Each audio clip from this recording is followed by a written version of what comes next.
I'm a fan of the Logos Bible software, and I've got a huge library. When I start researching, that's where I start. When Bill asked me to talk about the impact of love in evangelism, I started with a search in Logos. I was astounded to find the myriad types of evangelism that exist.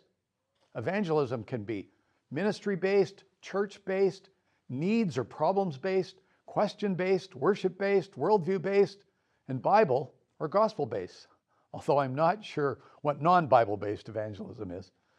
Other types of evangelism are apologetics-based, fear-based, science-based, prayer-based. Several references stated that there are only two kinds of evangelism. First, there is public or mass evangelism, which would include event-based, media-based, and door-to-door evangelism.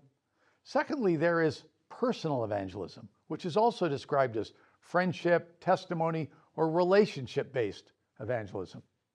I also found references to John Wimber's power evangelism and Ralph Winter's 3 types of cross-cultural evangelism. But in all of my research, I found not a single reference to love-based evangelism. I did find a reference to love evangelism, which is also referred to as missionary dating.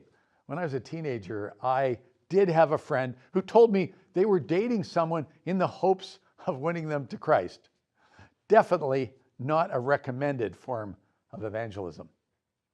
Paul tells us in 2 Corinthians chapter 5 that Christ's love compels us because we are convinced that one died for all, and therefore all died. And he died for all, that those who live should no longer live for themselves, but for him who died for them and was raised again. Love, Christ's love, should be the underlying motivation for all our evangelism efforts. Rebecca Pippert, in her book Stay Salt, says that the primary motivation for evangelism and discipleship is very simple. It is love. Jesus told us that his disciples would be known by the love that they had for one another. Yet this does not describe the North American church today. In his book, Letters to the Church, Francis Chan asks this question: can you name a single church in our country that is known for the way its members love one another?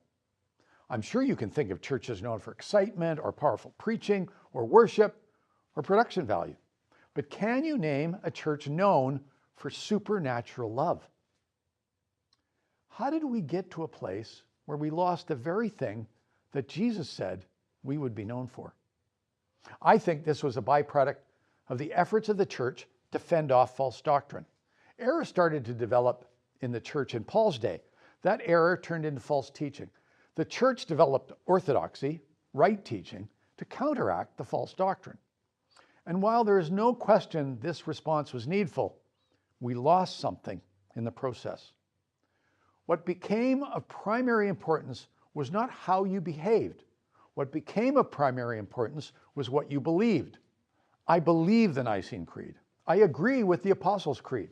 They are good summations of the basic tenets of the Christian faith. But both of these documents are missing something. The word love. Love is missing from the earliest doctrinal statements of the church. Christianity went from being behavioral, we were known for our love, to being creedal. What was important was what we believed. And this remains true to this day. Belief is more important than behavior. Doctrinal purity is more important than loving one another and loving the lost. This has had a significant impact on how the church has presented the gospel. Ever since I was a kid, I was told that God saw me as a wretched sinner, worthy of death. The reason Jesus had to die was so that God would see him and not me. God can't look on us because of our sin. He can only look at us through the blood of his Son. Keith Giles suggested that much of the evangelical church believes John 3:16 different than it actually reads. For God was so filled with wrath against the world that he sent his only begotten Son to take the beating that we all deserved.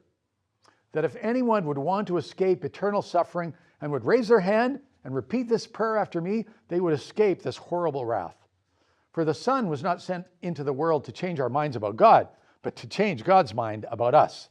So now that Jesus has taken the punishment for us, God can finally love us and forgive us.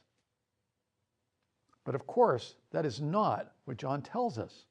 For God so loved the world. The object of God's love is people, the world, us. One of the most successful evangelists of the 19th century was D.L. Moody. While revivalists of the 18th and 19th century used descriptions of the torments of hell as a basic tool of their trade, hell was seldom mentioned in Moody's sermons. It was not because he did not believe in hell, but rather he understood that God wanted to draw people to himself by love and not attract slaves by fear. Moody had grasped that to manipulate crowds by appeals to fear was out of character with God and did not produce the results that God desired. Moody stated, "I know of no truth in the whole Bible that ought to come home to us with such power and tenderness as that of the love of God." Moody's approach was love-based evangelism. Love should be our primary motivation in evangelism, and love for the world should compel us to share the good news. Research by the Barna Group indicates that fear of giving offense or being rejected is one of the primary barriers for many Christians when it comes to talking about their faith. Fear silences them. Love and fear are opposites. John tells us that perfect love drives out fear. Why? Because love is sacrificing your interest for the good of others. Love is focused on the other person, while fear is self-focused. What will people think of me? When we love someone, we are interested in their welfare above our own. When we fear, we are generally driven by a concern of what will happen to us. The primary evidence that we love God is our love for those around us. As John tells us, if we don't love people we can see, how can we love God whom we cannot see? Sharing the gospel with those around us is a sign that we love them and that we love God. Love in our horizontal relationships is the best evidence of love in our vertical relationship. Our evangelism should be love-based. Love should color everything we do. As we read in 1 John, this is how we know what love is.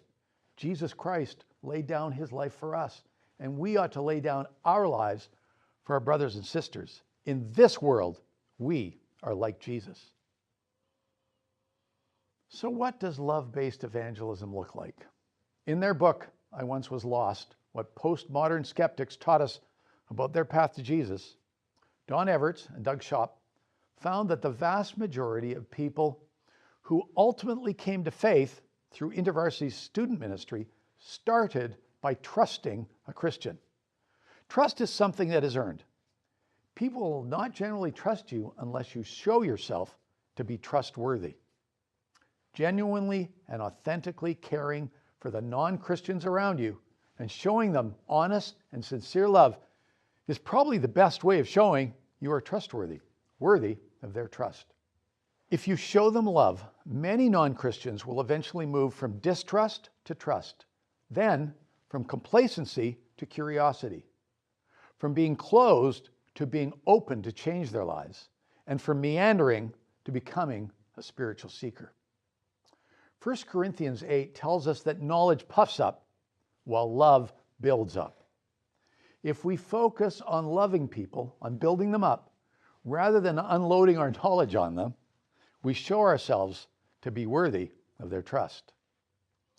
1 Corinthians 13 describes several ways that love applies to evangelism. And in particular, I love Eugene Peterson's take on 1 Corinthians 13 in the Message Bible. How does this apply to evangelism in your context? Love doesn't give up on people. Love cares more for others than for self. Love doesn't strut or have a swelled head. Love doesn't force itself on others. Love doesn't keep score of the sins of others. Love takes pleasure in the flowering of truth. Love puts up with anything. Love trusts God always. Love always looks for the best. Love's never looked back, but keeps going to the end. God is love. Whoever lives in love lives in God, and God in them. I will confess that I'm still not very good at this. I don't think others would describe me as a person known by my love for others. In fact, I can get quite unloving when confronted with incompetence, particularly in ministry. But I know love is what is required of me, and so it is one of the things that I constantly talk about. I am called to live like Jesus in this world, and that means I need to be known for the love that I have for others. I would like to leave you with this simple question. Are you living such that those around you can see God's love reflected in you?